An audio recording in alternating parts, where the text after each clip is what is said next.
Well, welcome to video 16. This video is focused on prevention, and prevention starts earlier than we think, and waiting too long costs lives. Uh, a lot of people focus on adolescence, also a very important time of life.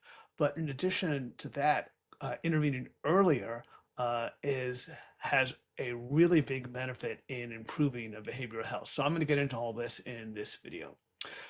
So by the time many young people encounter drugs directly, the risk factors that make addiction and overdose more likely are often already in place.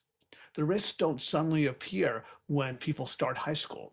They accumulate over time, from childhood trauma, unstable households, severe poverty, untreated mental health challenges, missed opportunities for early support, and just the other stresses that young people today experience when they're growing up in school, in their family, in their daily lives.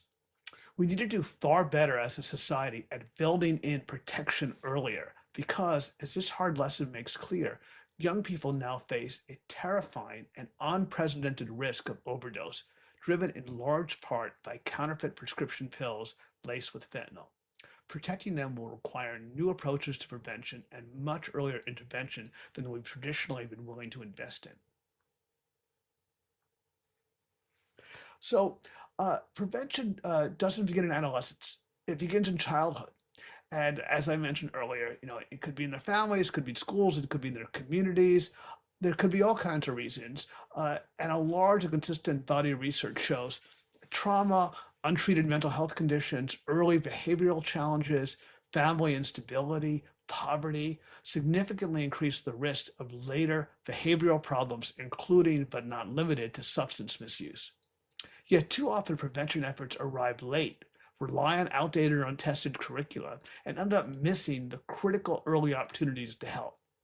Another persistent mistake, especially with high school students, has been treating prevention as simply the delivery of information.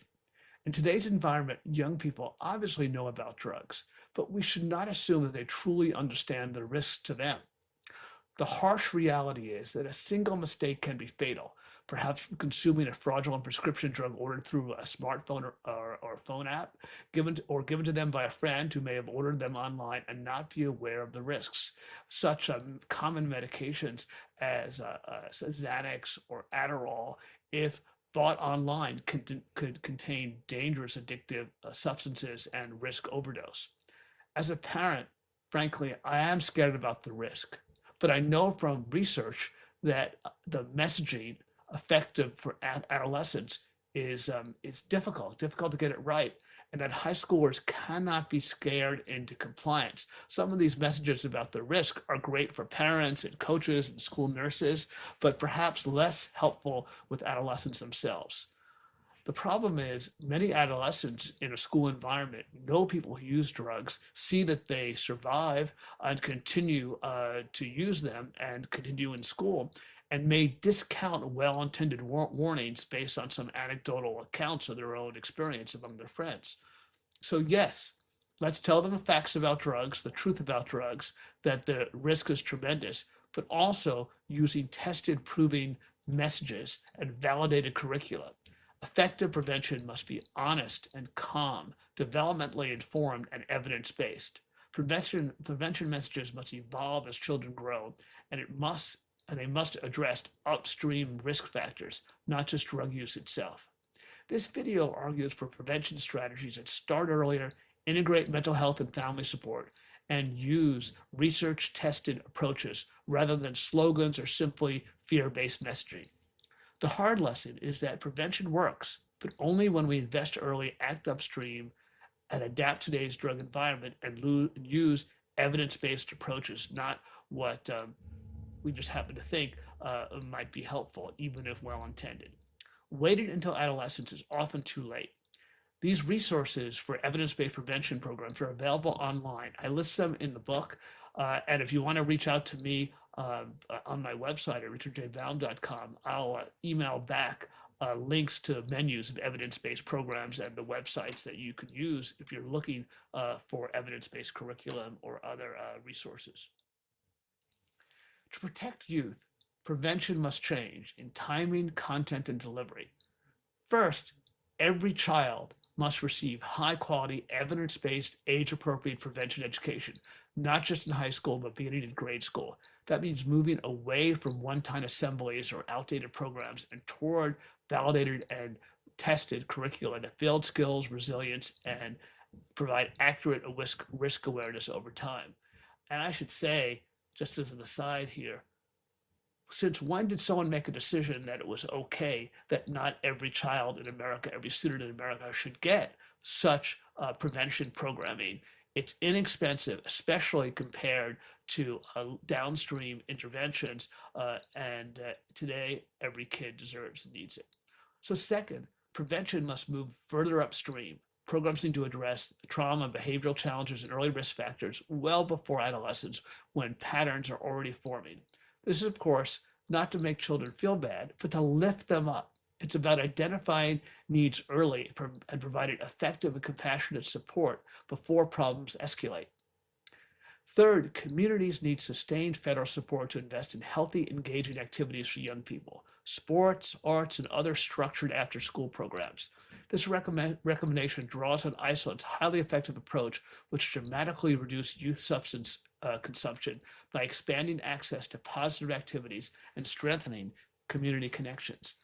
The message they are sending to kids is, tell us what sounds fun to you, and we'll find a class or a program so you can do it with others who have the same interest. This provides what the originator of the program refers to as a natural high. In this type of youth recreational program, if this type of recreational program is implemented in the United States per my recommendation spelled out in the book, it would have a critical added benefit. It would help to address longstanding underinvestment in recreation facilities and programs in many low-income, vulnerable communities. And fourth and finally, prevention media messaging must change. Media campaigns need to be designed with not just for young people, but with young people. Messages that feel inauthentic or patronizing are quickly ignored.